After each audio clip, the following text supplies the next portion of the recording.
अस्सलामुअलैकुम बच्चों। आज हम माहौलियात 1 से 9वां सबक नक्शा हमारा साथी के बारे में पढ़ेंगे। जैसे हमारे माहौल में ज़मीन की सतह एक जैसी नहीं होती है। नशेब व फराज की वजह से ज़मीन पर ख़ास शक्लें बनती हैं। इस वजह से पहाड़ी, वादी, सतह मुर्तफ़ा, मैदान, जज़ायर वगैरह ज़मीनी शक्लें बनती हैं। ये बातें हम तीसरे सबक में पढ़ चुके हैं। उसी तरह चारुम जमात में हमने नक्शों की अहमियत के बारे में समझा था कि किस तरह माजी में भी नक्शों की ज़रूरत महसूस होती थी। जंगों के लिए या कहीं फ़तह हासिल करना है तो इसके लिए नक्शों की ज़रूरत थी। उसी तरह अब हम यहाँ पर नक्शों के बारे में मज़ीद मालूमात हासिल करेंगे। कागज़ पर नक्शा बनाते वक्त ज़मीनी तश्कील की तवालत और वसअत आसानी से दिखा सकते हैं, लेकिन ज़मीनी तश्कील की गहराई और ऊंचाई आसानी से नहीं दिखा पाते हैं। नक्शे में उन चीज़ों को बताने के लिए अलग अलग तरीके इस्तेमाल होते हैं। पहला तरीका है हम इर्तिफ़ा ख़ती तरीका। नक्शे में ज़मीन के नशेब व फराज बताने के लिए ये तरीका इस्तेमाल होता है। ज़मीन की ऊंचाई सतह समंदर से नापी जाती है। उसके बाद एक जैसी बुलंदी के मकामात तय किए जाते हैं। नक्शे में उनका इंदराज मुनासिब जगहों पर किया जाता है। नक्शे में दर्ज करदा उन मकामात को खत खींचकर एक दूसरे से जोड़ते हैं। मसावी बुलंदी के मकामात को जोड़ने वाले इस खत को हम इर्तिफ़ा खत कहते हैं। नक्शा अलिफ देखिए, इसमें मसावी बुलंदी के मकामात की बुनियाद पर खतूत खींचे गए हैं। इस तरह से हम नक्शे में इस तस्वीर को देख सकते हैं। इस तरीके से इलाके का नशेब व फराज आसानी से समझ सकते हैं। इलाके की ढलान और मुख्तलिफ मकामात का इर्तिफ़ा समझने में मदद मिलती है। वाज़ह रहे कि हम इर्तिफ़ा खतूत के दरमियान फ़ासला कम हो तो उस मकाम की ढलान तेज़ होती है, और अगर ये फ़ासला ज़्यादा हो तो ज़मीन की ढलान कम होती है। इस तरह दूसरा तरीका है रंग का तदरीजी तरीका। ये तरीका हम इर्तिफ़ा खतूत पर मबनी है। इस तरीके में हम इर्तिफ़ा खतूत के दरमियान रंग भरते हैं। हर रंग ऊंचाई की मुनासिबत से मुकर्रर किया जाता है।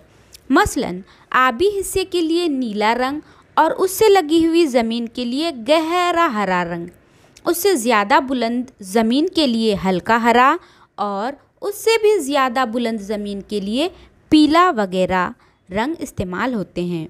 यहाँ पर एक तस्वीर दी हुई है जिसमें रंगों की जदौल का मुशाहिदा हम कर सकते हैं। अब तीसरा तरीका है मुनब्बती खाका। ये जदीद तरीन तरीका है। इसके लिए मसनूई सैयारों की मदद ली जाती है, जिनके ज़रिए मिलने वाली मालूमात का इस्तेमाल करके ये नक्शे बनाए जाते हैं। तीसरा नक्शा देखिए।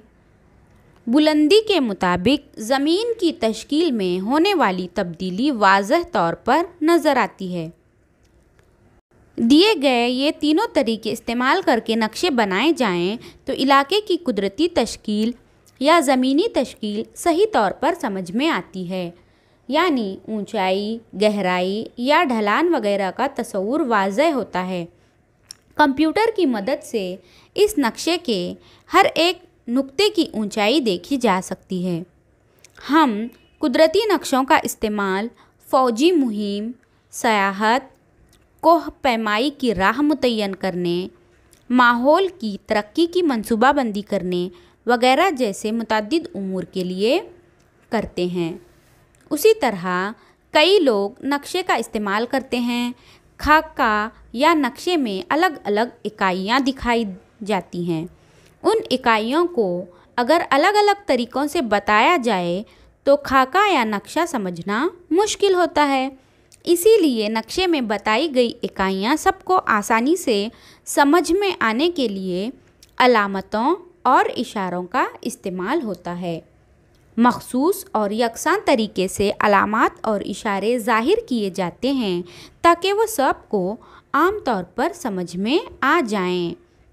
इशारे नक्शे में अलग अलग चीज़ें बताने के लिए मफ़हूम के मुताबिक इस्तेमाल की हुई अलामतें यानी इशारे, ये अक्सर इल्म हिंदसा की अशकाल की सूरत में इस्तेमाल होते हैं, मसलन ख़त, मुरब्बा, ज़ाविया, नुक्ता वगैरह। अगला है अलामतें। नक्शे में अलग अलग चीज़ें बताने के लिए मफ़हूम के मुताबिक इस्तेमाल की हुई अलामतें या अलामत का मतलब होता है चीज़ों के लिए इस्तेमाल की हुई तस्वीरों की छोटी शक्लें, मसलन मस्जिद, मंदिर, किला वगैरह। यहाँ पर कुछ अलामात और इशारे दिए गए हैं, जैसे डाक खाने के लिए PO यानी पोस्ट ऑफिस का शॉर्ट फॉर्म लिखा जाता है। बंदरगाह के लिए ये अलामत इस्तेमाल की जाती है। लाइट हाउस को इस अलामत से बताया जाता है। किला, कब्रिस्तान, बैनुल अक़वामी सरहद, मैदान जंग, रेल का रास्ता, कुआं, चश्मा, इलाकाई ऊंचाई, आबादी, घास, हम मसावात ख़त, तालाब, रास्ता, मादन, महफूज जंगलात। इस तरह की अलामात और इशारे इस्तेमाल होते हैं। क्या आप जानते हैं सर्वे ऑफ इंडिया भारत में नक्शे बनाने का मरकज़ी इदारा है। उसका क़याम सन 1767 ईस्वी में हुआ था। उस इदारे ने अमलन सर्वे करके बर्र-ए-सग़ीर भारत के मुख्तलिफ़ पैमानों के मुताबिक मकामात दिखाने वाले नक्शे बनाए हैं। सेहत के लिहाज से ये नक्शे दुनिया भर में तस्लीम किए जाते हैं। इस इदारे का मरकज़ी दफ्तर उत्तराखंड के दारुल हुकूमत देहरादून में है। तो इस तरह हमने इस सबक में ज़मीन की शक्लों के बारे में मालूमात हासिल की। उसी तरह नक्शे में कुदरती तश्कील ज़ाहिर करने का तरीका सीखा। बुलंदी और गहराई के लिए रंगों का इस्तेमाल होता है। इशारों और अलामात का इस्तेमाल हमने इस सबक में सीखा है। तो इसी बुनियाद पर आप मश्क हल कीजिए।